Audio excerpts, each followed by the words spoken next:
नालंदा विश्वविद्यालय में ऐसा कोई पाठ्यक्रम नहीं था जिससे पढ़ने देश और विदेश से छात्र यहाँ पर नहीं आते। उनमें से एक आयुर्वेद भी था जो नालंदा से ही प्रसिद्ध हुआ। अब चलिए इसके बारे में फैक्ट आपको कुछ बता देते हैं जो आपको जानना बहुत जरूरी है। नालंदा विश्वविद्यालय में आयुर्वेद के लिए प्राकृतिक आधारित पढ़ाई कराई जाती है। प्राकृतिक जड़ी बूटियों से कैसे उपचार होता है इसका प्रैक्टिकल भी यहाँ पर कराया जाता है। आयुर्वेद के बारे में ज्ञान के भंडार की बात करें तो आयुर्वेद वैसे बहुत पुराना है, लेकिन नालंदा विश्वविद्यालय में आयुर्वेद पर काफी रिसर्च होता था। एक तरह से नालंदा विश्वविद्यालय आयुर्वेद का ज्ञान भंडार था, जहां आयुर्वेद पर हजारों किताबें लिखी गईं, जिसका उपचार काफी ज्यादा प्रचलित था। आयुर्वेद की आधुनिक पद्धति के बारे में बात करते हैं। नालंदा विश्वविद्यालय में आयुर्वेद की जो आधुनिक पद्धति पर जो काम हुआ उस पर जोर दिया जाता था। आयुर्वेद में हर वो पद्धति अपनाई जाती थी जो उसे आधुनिक बना सकती थी। अब नालंदा से कैसे दुनिया में आयुर्वेद पहुंचा तो ये भी आप समझिए। नालंदा यूनिवर्सिटी में कई देश के छात्र आकर पढ़ाई करते थे, ज्ञान अर्जित करते थे और यहाँ की आयुर्वेद पद्धति को सीखते थे, और यही वजह है कि आयुर्वेद पद्धति पूरी दुनिया में मशहूर हुई। और ये बात आप समझिए कि आयुर्वेद से ही ये क्रूर शासक बख्तियार खिलजी जो था ना, वो ठीक हुआ।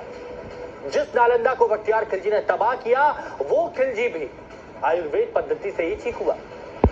एहसान ना मानकर आयुर्वेद को खत्म करने की इस शख्स ने यहां पर ठान ली। बख्तियार खिलजी ने एहसान तो माना नहीं, फितरत है, आयुर्वेद को खत्म करने की ठान ली। उसे इस बात की चिढ़ मच गई कि उसके हकीमों से ज्यादा विद्वान भारतीय वैद्य कैसे हो सकते हैं, और उसने आयुर्वेद के ज्ञान भंडार नालंदा विश्वविद्यालय को तबाह कर डाला। सोच लिया कि इसको जला दो, आगे किसी को पता ही नहीं चलेगा। यूनानी चिकित्सा पद्धति को बढ़ावा देने में जुट गया ये शख्स, जिससे इसका भला नहीं हुआ, जिससे ये स्वस्थ नहीं हुआ। बख्तियार ने आयुर्वेद को खत्म करने की लाख कोशिश की, नालंदा को तबाह करने के बाद उसने यूनानी चिकित्सा जो पद्धति है उसको बढ़ावा देने की कोशिश की, लेकिन आयुर्वेद का डंका तब भी बजता था। आज भी इसकी अहमियत कम नहीं हुई है, देश विदेश से लोग यहाँ पर आते हैं। Friend, welcome to daily blog Ubharta Bharat channel. मैं हूँ आपकी होस्ट रूबी ठाकुर।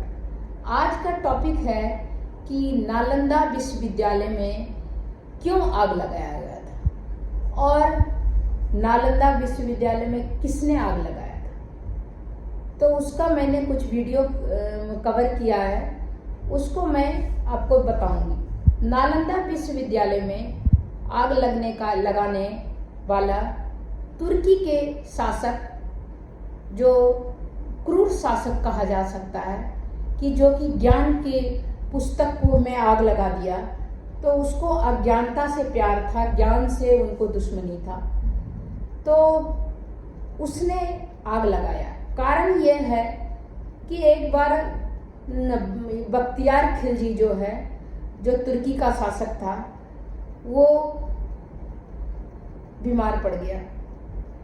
उसकी बीमारी के लिए ढेर सारे हकीम बहुत सारे आए, पर वो उसकी बीमारी ठीक नहीं हुई। उस समय नालंदा में के एक वैद्य राहुल, जो आयुर्वेद चिकित्सक थे, उनको याद किया गया। वो आए, उन्होंने बख्तियार खिलजी ने राहुल जो हैं वैद्य चिकित्सक, आयुर्वेद चिकित्सक, उनको बुलाया। तो राहुल जो है चिकित्सक, उन्होंने बख्तियार खिलजी का इलाज के लिए जो बताया, तो बख्तियार खिलजी ने शर्त रखा कि मेरे इलाज में कोई भी हिंदुस्तानी दवा का प्रयोग नहीं होगा। तो चिकित्सक राहुल जो है आयुर्वेद चिकित्सक, वो मान गए और उन्होंने कुरान के पन्नों पर आयुर्वेदिक लेप लगा दिया और बख्तियार खिलजी को कहा कि आप खाली ये कुरान के पेज पढ़ लें तो आप ठीक हो जाएंगे। बख्तियार खिलजी ने कुरान का उस पेज को पढ़ा और वो ठीक हो गया। बाद में पता चला कि कुरान के पन्नों पर आयुर्वेद का दवाई लगा था, जिसके कारण बख्तियार खिलजी ठीक हुआ। इस बात पे बख्तियार खिलजी स्वभाव से बहुत दुष्ट और जाहिल प्रकृति का ही था। सोचिए, जो ज्ञान को में अगर आग लगवा दे तो वो सही आदमी नहीं कहा जा सकता है।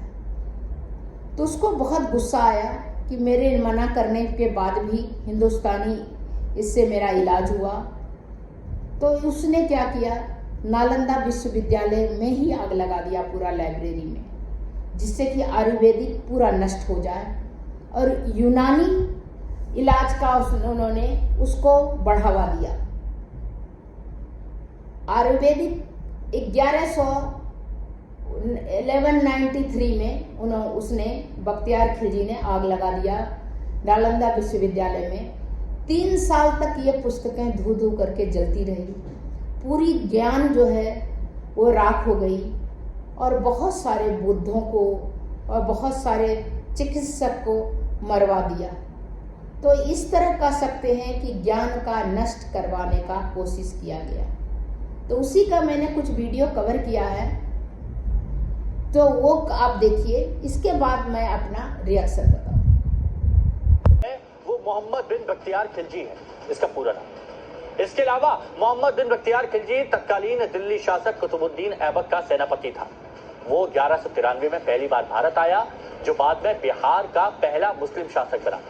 मोहम्मद बिन बख्तियार खिलजी की पहचान उन क्रूर शासकों में होती है जिसने हिंदुओं पर काफी ज्यादा जुल्म किए। बख्तियार खिलजी का जन्म दक्षिण अफगानिस्तान के हेलमंद में हुआ। देखिए आप, बख्तियार खिलजी ने भले ही आयुर्वेद को स्वस्थ जीवन के स्रोत के रूप में देखा जा रहा है, और इस बात का जिक्र खुद पीएम मोदी ने आज नालंदा में दिए अपने भाषण में किया था। लेकिन आप यहाँ पर आप देखिए कि कैसे इस शख्स ने नालंदा के इतिहास को जलाने की कोशिश की। लेकिन पीएम मोदी ने आज क्या कहा वो आप सुनिए। ये जो पुस्तकें जलाई गई, ये बहुत ही दुख भरी बात है। नहीं तो आज नालंदा विश्वविद्यालय जो है था, पूरा पौराणिक जो था, आज भी खंडर में जो तब्दील हो रहा है, हो चुका है, उसको देखने देश विदेश से लोग आते हैं और वहाँ पर देश विदेश से पढ़ाई करने के लिए सभी आते थे। ज्ञान जो है बांटने से बढ़ता है, ये कहावत है, ज्ञान बांटने से बढ़ता है। किताबों और पुस्तकों में से जितना आदमी ज्ञान अर्जित करता है वो उससे समाज हमारा विकसित और बौद्धिक रूप से स्वस्थ होता है। तो ज्ञान बांटने से बढ़ता है, ये सही बात है।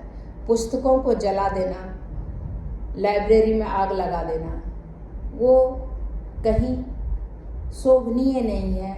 और वो ज्ञान अगर गुस्सा किसी से है तो आदमी पर उतारना चाहिए, पुस्तकों पर नहीं। पुस्तक पर सबका अधिकार रहता है, वो किसी एक का नहीं होता, एक जाति धर्म का नहीं होता।